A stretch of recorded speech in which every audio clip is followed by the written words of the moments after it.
Artık size bir şey göstermenin zamanı geldi.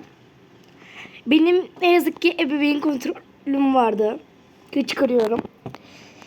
Ve bu yüzden hiçbir şey yükleyemiyordum. Yani ebeveyninizden izin almanız gerekiyordu. Babam ebeveyn kontrolümü kaldırdı ve abim bana hileli Toka World yükledi. Artık ben bir Toka tubarım. Haberiniz olsun.